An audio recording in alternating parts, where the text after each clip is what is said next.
listeners, thank you for returning for our third year on the air. We're glad to have you with us. Now, we are down to just myself for the next few weeks, ladies and gentlemen. William is away, but will return later this month. At least that's what he tells me. Until then, folks, I am the one running the show. Now, unfortunately, we are coming back this year under some very grim circumstances, I am afraid.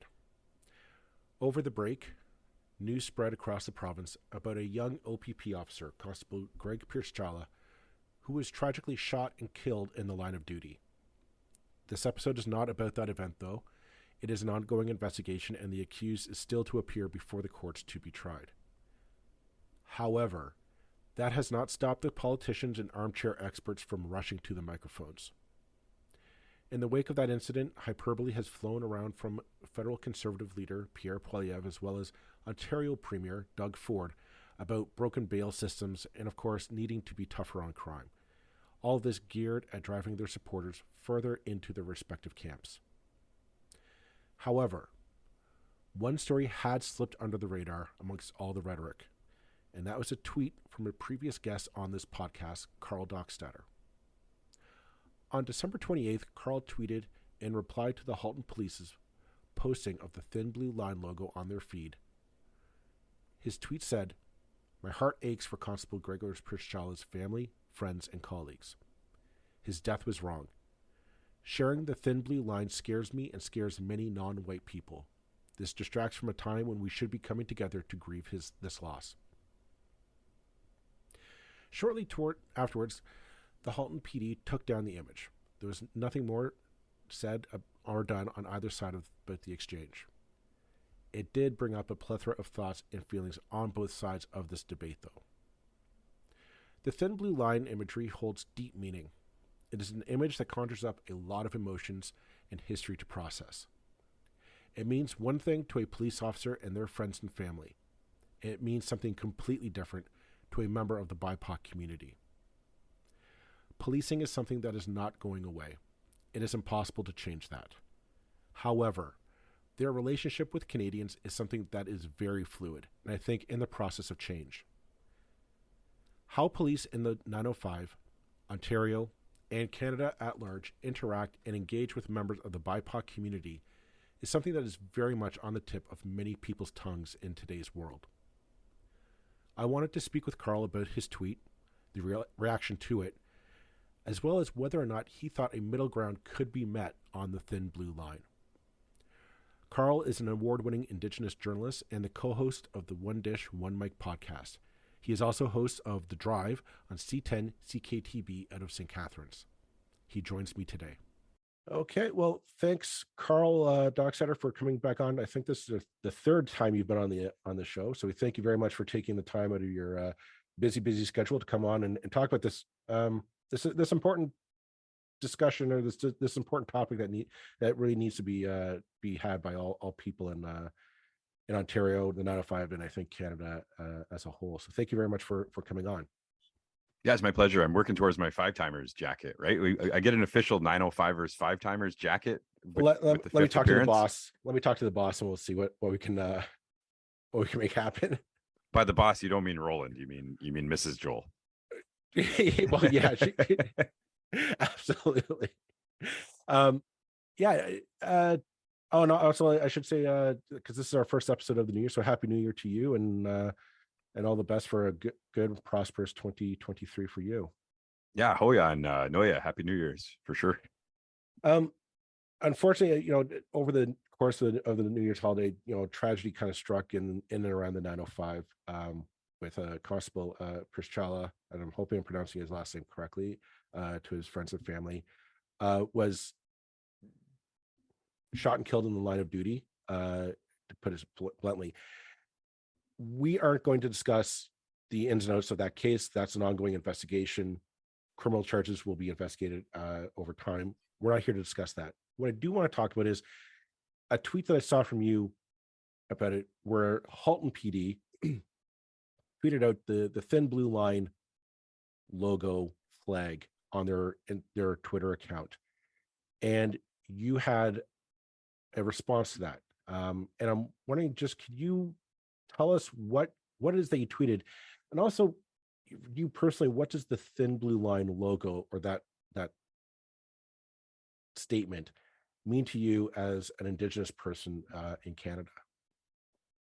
Yeah, so I saw, like, first off, if anybody that's connected to Officer Pierzchala in any way is listening, I have to give my utmost condolences, and I mean, I have strong opinions about policing and policing as an institution, in the same way that I have anti-war feelings, but as the son of a veteran, I hate the war, not the soldier. And I think it's the same thing when it comes to policing. I have a lot of respect for people that wear the uniform, though a lot's changed since 2020, and that's what kind of led me to the tweet that I had made. I said in the tweet, as a reaction to seeing the thin blue line that was tweeted from the official Halton Police Services account. That tweet has now been removed. By the way, it's no longer there. But I saw the tweet, very respectful tweet. Very, very strong sentiment that I tend to echo, mourning the unnecessary loss of life that happened, but then using a thin blue line imagery over top of the OPP logo. And so that's where, unfortunately, and I wasn't the first person to politicize this issue when it comes to comments that the premier made, and even Thomas Creek, OPP Commissioner Thomas Creek, and sort of backhanded ways, had made some political commentary. But anyways, I saw the thin blue line, and so I think, like we all do in this day and age, I grabbed my phone and just put together a tweet that said, "My heart aches for Constable Greg Pierzchala's family, friends, and colleagues. His death was wrong. Sharing the thin blue line scares me and scares many non-white people. This distracts from a time when we should be coming together to grieve this loss."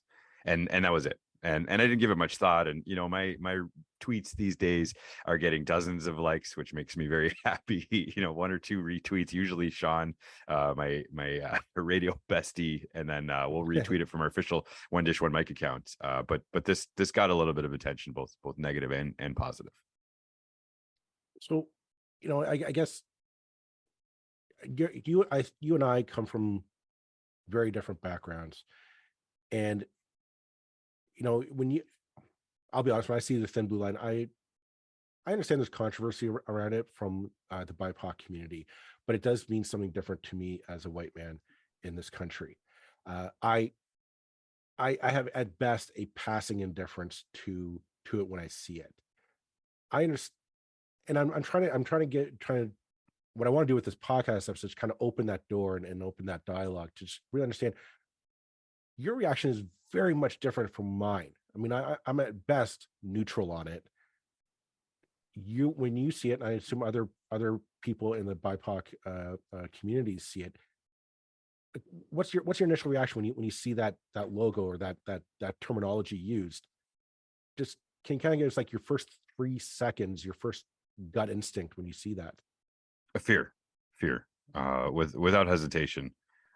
Police in general scare me. I mean, I've been recently wrongfully arrested. That's what we talked about the last time I was on the show. We seeing everything that happened with finally some awareness around how I hope we all agree now that Black Lives Matter, and that was disputed before 2020. But it now seems that that's shifted into the popular convention, that everybody acknowledges that Black Lives Matter. There's a reason that expression has gained a certain level of traction, and there's an acknowledgement that it's because Black lives haven't mattered, and in the United States, but unfortunately also in Canada, police forces over incarcerate, over arrest, and ultimately exhibit too much lethality towards Black people, Indigenous people, and generally non-white people. So it's fear. It's automatic fear when I see a cop in and of themselves, and I have to deal with cops in my job in the radio. My former job with the Friendship Center involved me dealing with police on a regular basis. I would get past that fear, understanding that there's a person behind the uniform, and I would be able to see the person. The uniform itself is still scary, but then as soon as I see that patch on the uniform, the defiant way that the Calgary Police Service is continuing to wear the patches on their uniforms in spite of directives from local politicians to do otherwise, it scares me, and I directly connect it to the lethality of this. This is one of the only occupations that has to carry a firearm everywhere they go, everything they do. Yeah, I mean, there's a lot to unpack in what you said, and we're going to try and do that. I'm going to take the opposite side in that I'm going to give the Halton PD the benefit of the doubt in that they didn't post that in a sense of antagonistic. Uh, I'm definitely don't think it was a matter of like we're better than not non-white citizens. What I think it was a matter of solidarity to show we understand the inherent dangers of the profession of policing. This is unfortunately a real threat to in that line of work. And Officer Constable Pierzchala did pay the ultimate price in the line of his duty, and it's a tragedy on all levels. And I want to say that's where it was. It came from a sense of love, honor, and respect for Officer Pierzchala and the other officers who do this daily work. There are people who are listening to say, yeah, that's what the thin blue line means to me. That's what it means. It's I want to show respect and honor for the men and women who put their lives on the line. And just give your thoughts on that point of view. That there are people probably shouting into the radio right now as they're listening to this podcast. Say that's what the thin blue line means to me. You can't take that away from me. Can you maybe just give your statement on that? Yeah, I don't mind answering that. When I tweeted, I got a range of tweets, some mostly supportive tweets, but I did actually the president of our local Niagara Regional Police Association replied to the tweet, Patrick McGilly, and he said he's replying on his behalf, not on behalf of the Niagara Regional Police Service or the Niagara Regional Police Association, that he's the president of. But Patrick McGilly said, Karl, I'm saddened that you feel that way about a blue line with two black lines on each side. I'll be more than happy to meet with you and discuss my personal perspective on the symbol that represents sisterhood, brotherhood, and the sadness we feel for those who sacrificed for us. And I thought about it, and I thought, well, this is an officer coming from a genuine place and talking about their heartfelt loss. And I'll never know what it's like to be a police officer and to feel the pain of a fallen colleague. I've lost, unfortunately, I've lost colleagues at work. And so I mean, I know that pain, and I know the sense of family that you have at work, and I don't want to deny that to people.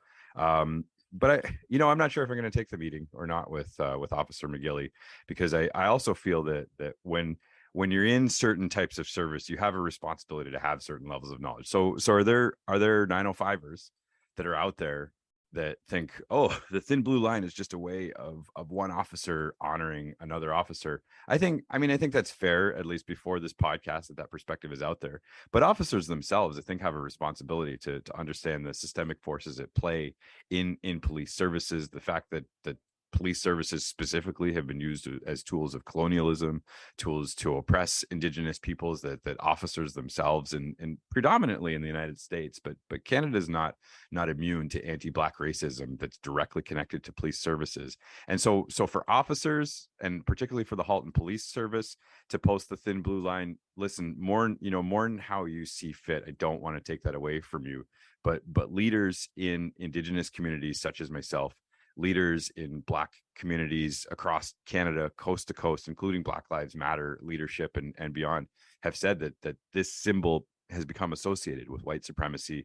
This symbol stems from a racist police chief in LA back in the 1950s. Like there's a generation plus of history of this. So I don't, for the general public, I'll buy ignorance as a defense for officers. I think they agree to uphold a higher standard of responsibility when they put on the uniform. So I don't accept as a blanket argument from any officer that I didn't know.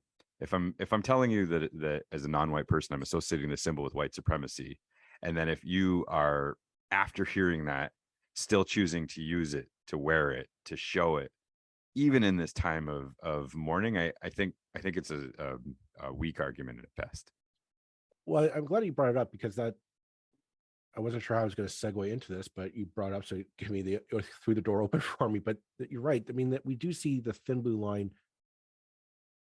You see it being used, for example, at the during the truck convoy to Ottawa. You see it used in far right circles more and more. And I again, I'm a white man, so I don't have this. It doesn't have the same emotional resonance with me. But I can imagine, there's something you said, but like those, even if you use the symbol in a sense of love and respect, it's being co-opted by those who want to use it as a tool of power and subjugation. And I think it's akin to right now, in far right circles, we hear about people using the red ensign, the flag that was flown by Canadian Armed Forces during the First and Second World War, before you had the maple leaf as the flag. We're hearing more and more like it's being co-opted by Proud Boys and far right elements as a symbol for them. Is there a way maybe to take back? Because I think that the onus is on the rest of us to kind of take back those symbols and say these symbols are meant for all of us, or they're meant to be used in a symbol of honor and respect and love. And I'm wondering, is there a way for us to take back the thin blue line symbol and say, so that it is universal for all people in this country, as a sign of respect for those who give their lives, for all Canadians, not just a certain segment of Canadians? It's tough. I mean, I think before now it might have been possible. Before 2020, it may have been possible, but it's sort of like if you're asking your teacher for an opportunity to do a makeup assignment, and if it's the first time you approach your teacher and say, "Hey, listen, can I have a little bit of extra time to get my mark up or to get a passing grade?" And if it's the first time that you do it, your teacher is likely to say, depending on the teacher, I think an exception can be made because you've generally exhibited good habits. I would say that when it comes to the police and honestly Canada at large, or broader Canadian culture, I would say that there's been plenty of opportunity before now to try to establish these symbols to represent other values, but there was just such an overwhelming of a barrage of information really in the last decade, but even in the last couple of years, where it's been shown that time and time again, these police forces have operated with a certain level of impunity. They still do to a certain degree. Again, I referenced the Calgary police force, who's been told by Black leaders in Calgary and been told by the political branch, listen, the symbol is no longer neutral. We're telling you openly that the symbol is no longer neutral. And so afterwards to go and to use it, I think it's why, again, I can't speak for the Halton Police Service, but I think it's why they chose to pull the symbol down. And it's surely not because of my tweet, but tweets like my tweet that gave them the message that they need to express this differently. And I love what the community members of Caledonia did. I watched a video on the local news there where a bunch of the moms and community members in Caledonia were tying blue ribbons to the fire, or to the hydro poles in their community. And so there still are ways, shine a blue light. Like there's all kinds of different things you can do to express, like, what if you're choosing now to use this symbol that has been shown over the course of a generation to be associated with white supremacy, white nationalism, Blue Lives Matter movements, other known problematic movements, then I think it's too late. Basically, it's a lot of words for. I guess I could have answered your question in really 3 words and said it's too late. It's a podcast. We have to fill up the minutes, so it's all good. Yeah, yeah. There's no easy answer. I mean, I'm not naive enough to say, okay, Karl, you and I are going to solve this issue of reconciliation and white nationalism and white supremacy all within a half-hour discussion. That's not going to happen. But I know there are you talk to different people, and they nobody wants wants that feeling of racism, white supremacy. I think the majority of people honestly do not want that, but it's a matter of cultural impacts, I guess, feeding into our narratives. Like, for a majority of white people, like we have positive or no interaction with police services. Like I just don't have to worry about police in my life, really, unless I need them to come in. And I guess that's like kind of fundamentally is where like our two cultures are coming from. I know traditionally First Nations were heavily policed. I mean, we all know like the RCMP was originally founded really as a way to colonize for the First Nations land in this country. Like it's and there's not really a question, but like that's kind of like the point of just where our two cultures are coming from. My interaction with police is on a temporary basis as needed. Yours is more of a permanent, it's almost part of like a lifestyle, and that's probably not the right word to use. I apologize for that now that it comes out, but it's just, I guess like it's just, we're coming from two very different worlds on this matter. And I just wonder, like, where's the common ground here to kind of, how do we ensure that policing is fair and equitable for all people, that it really should be there on an as needed basis? Yeah, I mean, I think we're looking at, if you look at what's happening in the city of Toronto, I think we both agree that Canada does not, in fact, revolve around what happens in the city of Toronto, Yes. despite what they may indicate at times. But if you look at the continuous raises to the police budget by a place like the city of Toronto as a remedy to there's now measurable increases in crime in the city, in gun violence in the city, in violent crime in the city, theft, et cetera, et cetera, et cetera. And when you look at policing as the largest budget item, surpassing things like public housing and other social services and supports, I think there's math-based evidence that the extra 48 million or however much is going to go into the police budget in this next round of raises that police forces continuously get year after year after year after year, in spite of increasing crime.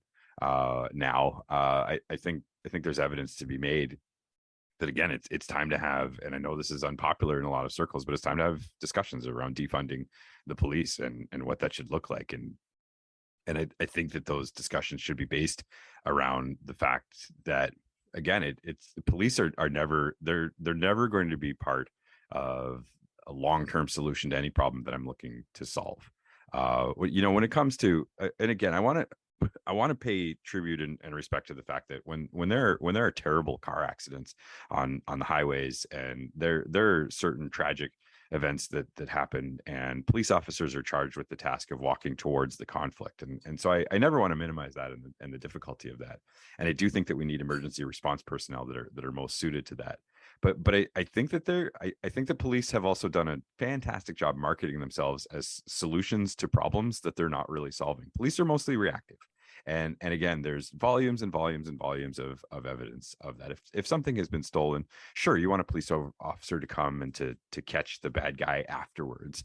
And certain downtowns, like our own downtown association in St. Catharines, has been thankful for increased police patrols at times like New Year's Eve to protect businesses and to keep windows from getting smashed in and stuff. And we all even slow down when we're on the highway and we see a police officer on the side of the road. So there is a certain deterrence logic to police, but I also think like they are so expensive. Like they are just such here in Niagara, again, our largest single budget line item is for the police, and that's before public housing. And if you just flip those budgets and you just put the extra money that goes for police into public housing and took some people who are resorting to a life of crime because they don't have economic opportunity, like how much would you see that narrative changed? So I mean, you sort of frame the question, I think, about how can we come together on our perceptions of the police, and I don't know that I can ever truly meet you where you might be at in terms of the perceptions that you have around police right now. And also, police are winning this argument. They're winning it. They're getting their increases. They're getting their supports. They get the media. If I had a nickel, I could probably go right now and open today's paper and find at least one or two stories that are basically just a reprint verbatim of something that came directly from a police service without any critical thought from a journalist or without any balance of perspectives. And it just happens all the time. Well, there's something you said that just kind of flicked a switch in my head was that the police are so reactive. And I think you might have just hit the nail on the head on that statement, is that we always call the police in after the fact, right? After a crime has been done, they're called in to investigate, build a case, prosecute, and all that. And when we hear statements like defund the police, I see the point in it. Like it does seem like an inefficient use of funds. We're talking about proactive solutions such as housing, housing, proper mental and addiction services for those who are in need, rather than the reactive solution of, oh, I'm going to send the police into a violent situation where somebody is down in their luck, desperate, addicted to whatever, which makes the situation that much more violent and more worse. Whereas if we had a proactive solution and say, well, let's get the help to them now so that they're able to find a path into a more productive member of society, the police really are only called in for really those bad situations, the situation where regardless of whether you are non-white or white, you say, no, we need police to help control this situation. And I guess that's kind of where we get in with the police, that we're using a reactive solution for really what should be a proactive problem. And therein lies the problem. Like there's that friction of, we're trying to fit a square peg into a round hole when we call the police for everything. Yeah, I mean, I think it reflects a broader problem that we have in society at large. You and I had a little bit of a conversation off air before we hopped on, and sometimes there's an adversarial approach to how we solve a lot of things. We were talking about governance in particular, and you had this idea that if instead of political parties sitting across from each other, they sat in a circle in a more collaborative environment using indigenous worldviews. I think that makes sense. So when it comes to the police, I really, again, I think that there are officers, and I have a radio show on 610 CKTB. I host The Drive regularly. I'm one of the rotating hosts that's 2 to 6 p.m. on 610 CKTB in Niagara, in addition to One Dish One Mic Saturdays from 10 to noon. So there we go. There's my plugs for the different shows that I'm doing. I'll expect the check in the mail. Yeah, exactly. Bell Media, care of Karl Dockstader. But I got contacted by an officer, and I was making a point critical of the convoy and talking about the role of politicians in the convoy movement. And I was surprised that an officer texted into the show and took a position that was a little bit different than I thought an officer might take. And so I won't without the text right in front of me and without the information, it was just a really thoughtful text that reminded me that there's a diversity of viewpoints in any large occupation, including police officers. And I'll bet there are officers. As a matter of fact, I've talked to officers in Niagara that are dealing with people that are houseless, and that have the very difficult task of every single morning going through and putting Band-Aid solutions forward for the same people that are experiencing chronic, deep-rooted underlying problems. And therein lies the problem in our society, where we tend to gravitate towards leaders that are looking for simple solutions. I really I went hard on One Dish One Mic this past Saturday when I was talking about this issue. I went hard against Premier Ford and his comments. Initially, he gave condolences, and it was very thoughtful, and he put out a tweet that I thought was very, very appropriate. But then the next day, in a statement that the premier released to the press and others, he went on about the tragic killing of Constable Pierzchala, which is totally appropriate. But then he said it's the latest plea for the federal government to address the revolving door of violent criminals caused by our country's failed bail system. And he went on to say too many innocent people have lost their lives at the hands of dangerous criminals who should have been behind bars, not on our streets. Enough is enough. Now take this case, and this is an awful case, and it was, it's in the courts, so it's all alleged to have happened. But there is alleged to have been an absolutely awful ambush that I think is reprehensible and fits the definition of some of this otherwise inflammatory language that the premier is using. but the revolving door of violent criminals has been a talking point of John Tory and of Premier Ford for long before this violent crime ever happened. I think it's terribly opportunistic to take this terrible tragedy and to spin it into these talking points that are also adversarial. More cops, more guns, more conflict, more violence, more mandatory minimum sentences, more courts, more bureaucracy, more systems, more money applied the way that we've been applying it obviously hasn't helped address the root issues that lead to a lot of crime. There are people that don't have what they need. And I think that's fundamentally at the root of why you have teenagers, 13-year-olds stealing vehicles in the Greater Toronto area as part of a broader crime ring. They're not bad. They're being conditioned by opportunity to do these things. Take away the need, and then you don't have 13-year-olds stealing vehicles. Yeah. Well, I mean, we're getting into the criminology of bad behavior. You know, like I think you're right. It's more complex than just saying, oh, they're just bad people. Because here's the thing: if it's a revolving door of people going in and getting out on the bail system, and they're going into commit crimes, why?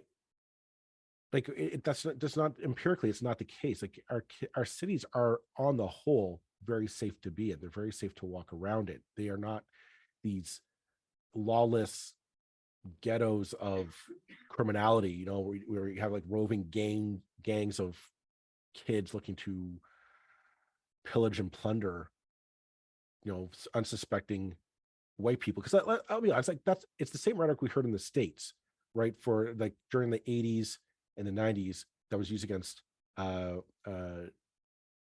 non-white communities of they're communities of violence and criminality and you know, you, as a white person, you can't be trusted going to those neighborhoods. And it does trouble me when I see that rhetoric kind of being mirrored here up in Canada.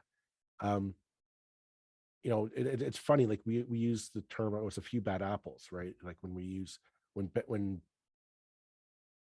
police cross the line and we see an abuse of power, we always hear, oh, it's a few bad apples. We never talk about it. Could be an institutionalized, like their training, their conditioning, you know, their funding, that kind of thing. We never talk about that. It's just, oh, it's a few bad apples.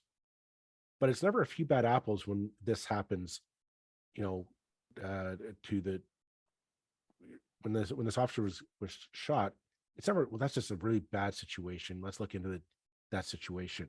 It's always, well, clearly it's a systemic problem. We're just letting all the bad actors out of jail on like weekend passes, and we, you know, they make it sound like they walk into the Canadian Tire, pick up a gun, and they just, you know, shooting off willy-nilly into the air.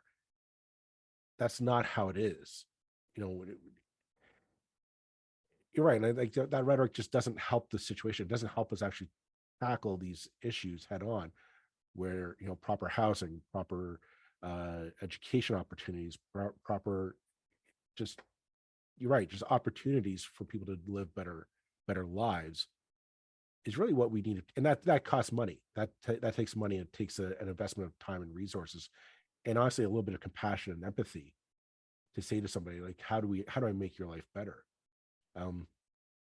Which again comes back to the notion of, well, we'll have the police solve it, right? Oh, you're getting out of line, send in the police to bust heads, and that'll teach you, you know, don't break the law and whatnot. So yeah, that does trouble me when I hear that rhetoric kind of being mirrored here in this country by conservative politicians. Well, I want to seize on that point when you say this country, because that's something that I think you hit the nail on. That I think Canadians like to see themselves as more compassionate than Americans, and when it comes to understanding the complexity of houselessness and of the so-called revolving door of the failed bail system in Canada, I do think that Canadians have an understanding that if they choose to get as polarized as the Americans, the systems can break, just like American systems have broken. Like the prison system in America is broken. I think the prison system in Canada is clearly broken as well, but in different ways. And so that's something that I just wanted to seize on that point, because I do think that while these problems are complex, and while people love the folksy premier of Ontario and his cheesecake recipes and everything else, and his quick punchy one-liners. He is a charismatic man. I've had opportunity to do some work around him, and he's got charm. But I hope that Canadians can appreciate it, and I have confidence that Canadians can appreciate that you and I can see things like the thin blue line differently. We can have a deep dive into the complexities of the. I do agree that the bail system has failed. I just disagree on the reasons that the Premier Ford is putting forward. But I think we have the space for these dialogues. I think it's what podcasting is great for, and shows like yours that take something that it's seemingly simple, the thin blue line, you just have two tweets that are, there's two people on either side of it, but it turns out there's this huge gray area of conversation that we need to discuss. So I'm grateful that you're doing it, but I wanted to seize particularly on the point that we have a test case of getting tougher on crime, and that test case is the United States of America.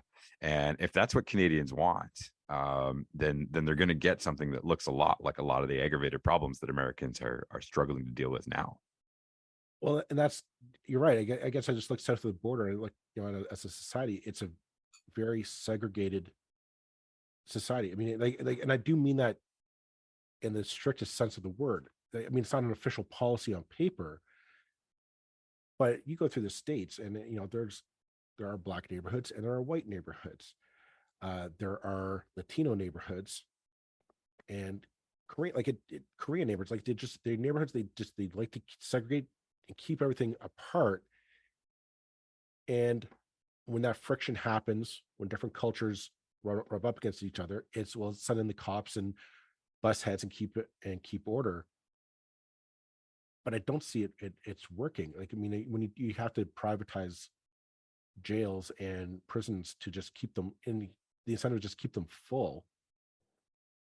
I'm not sure that that's a society that we're willing to embrace.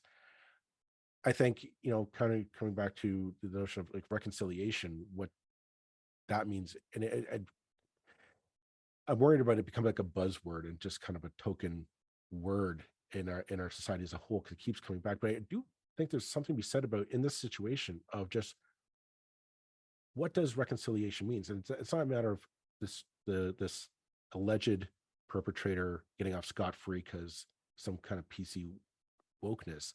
It's about true justice happening here. A crime has been committed, justice will be served, justice will be done fairly and equitably, blindly, free from that. And that's where like this rhetoric doesn't help us. This rhetoric doesn't help us just say like, oh, let's approach this as a fair, equitable, and look for real justice to be done here. Because ultimately we all have to get along.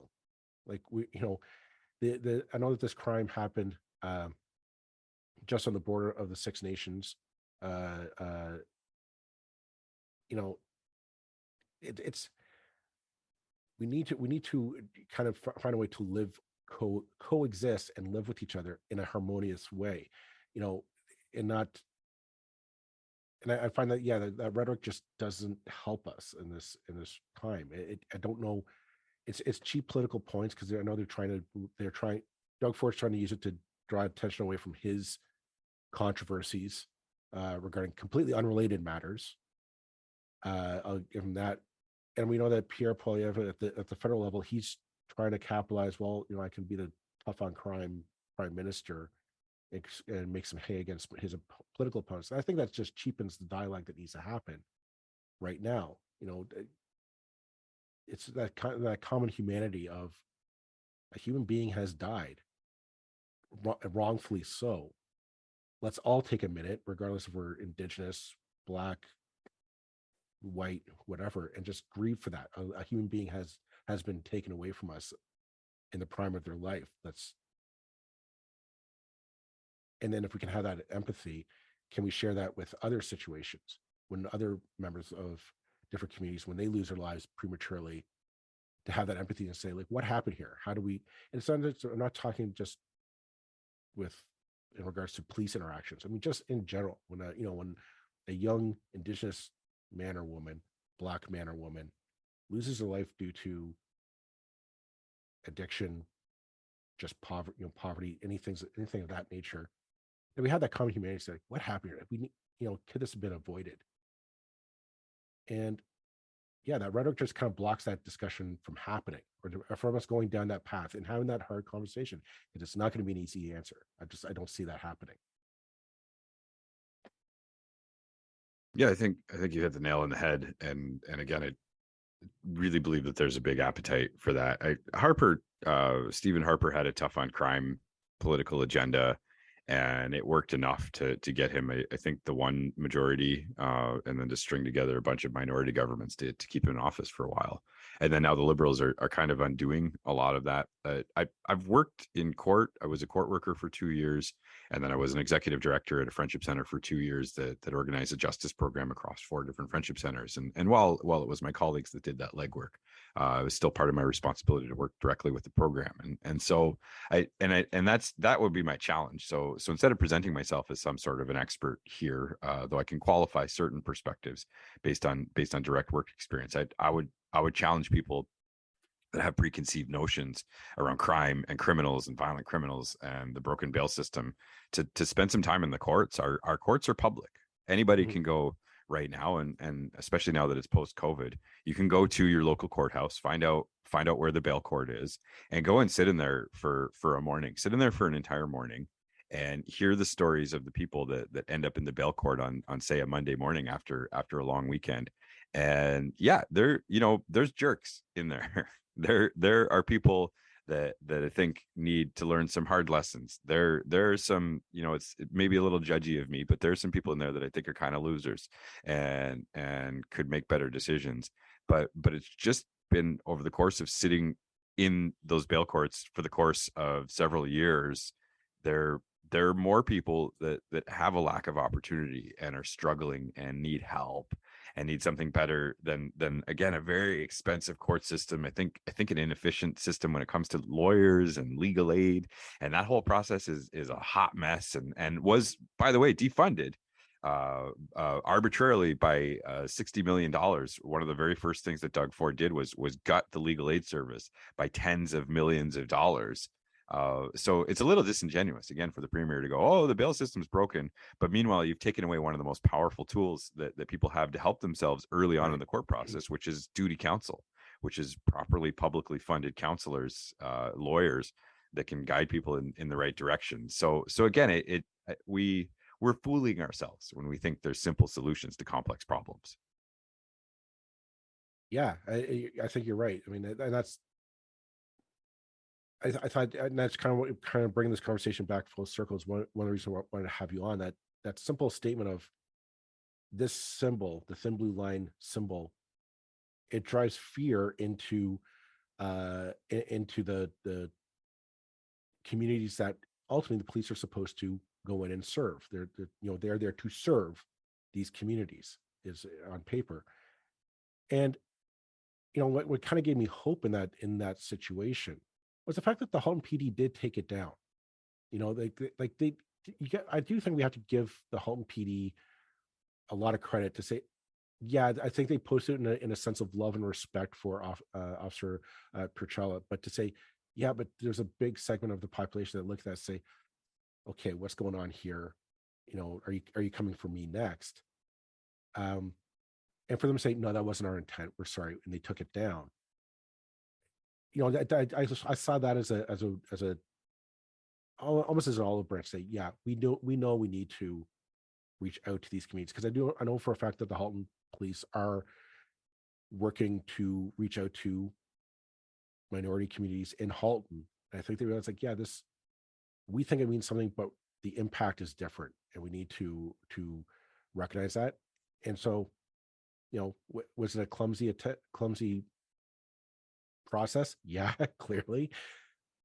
But I do, I think there's hope coming out of this. That's not a question of political correctness. It's a matter of, they understand we need to serve these communities, and we need to build relationships with these communities, and we can't do that for saying we matter more than you, which is what I'm hearing is kind of like that's what the symbol means to these communities. Yeah, I mean, this is going to be a complex discussion that is not going to be solved in a half hour podcast conversation, but I think it's one that I hope uh, we can continue to have in a good way, if there's such a way. But I also hope that, if people are listening to this, they can have that kind of conversation and have those meaningful conversations with people in their lives. I guess I believe this question to you.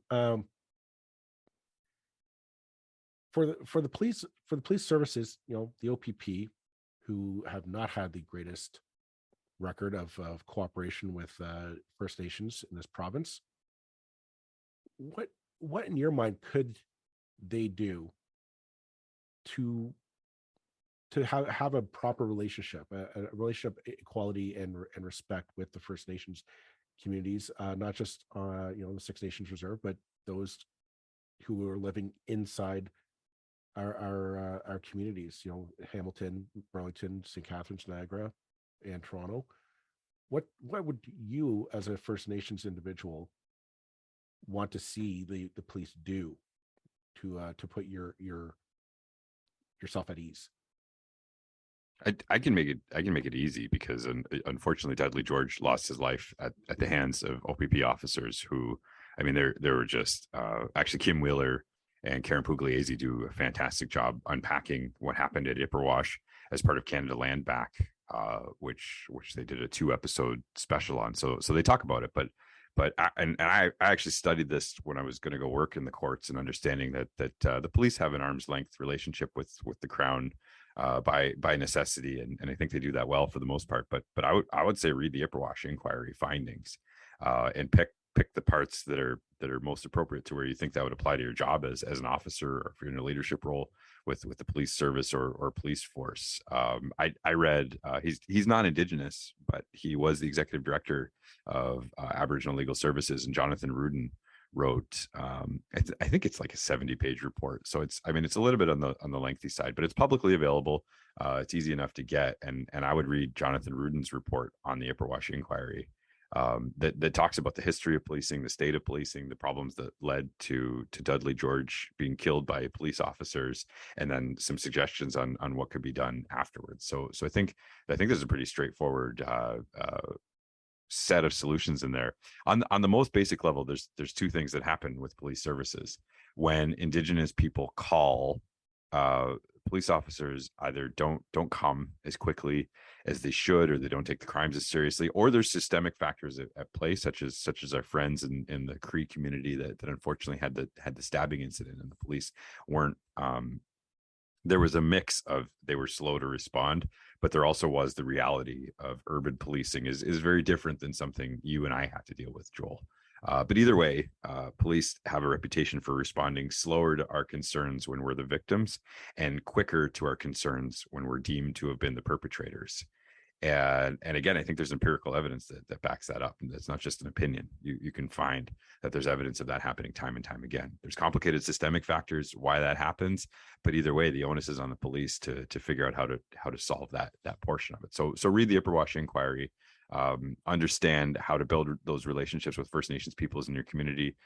You do have an Indigenous Services Friendship Center in the 905 area, Peel Indigenous Services Friendship Center. We have Niagara Regional Native Center and the Fort Erie Native Friendship Center, my home community, Hamilton Friendship Center. There's 2 friendship centers in Toronto. So depending on where people are listening to your podcast right now, if there's officers listening, if they're still listening at this point, first off, thank you for checking out the show and for being patient with me challenging some of your perceptions.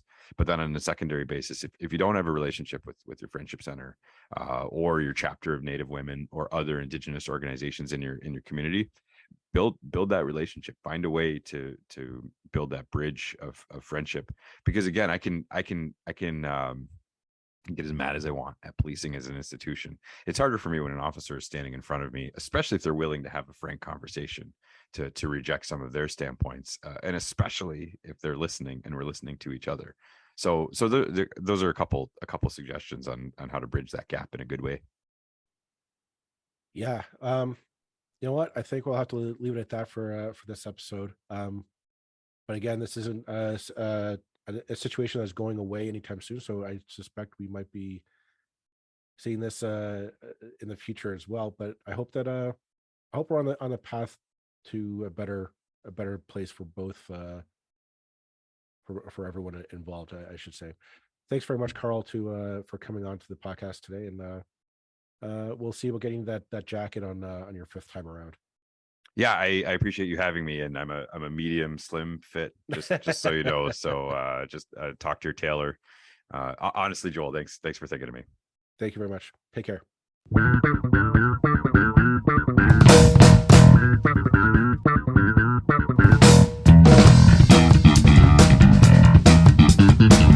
That's it for this episode of the 905er. Thank you for listening. As always, you can send us your feedback, thoughts, and concerns or ideas for future episodes to our email, info@905er.ca. We love to hear from you. You can help us keep the 905er going by financially supporting us through Patreon as well as PayPal. Visit us at 905er.ca and click on the support tab. As well, links are in the show notes for your convenience. Lastly, you can find us on social media. Search for _905er on Facebook, Twitter, Instagram, and LinkedIn. So long for now. See you next time.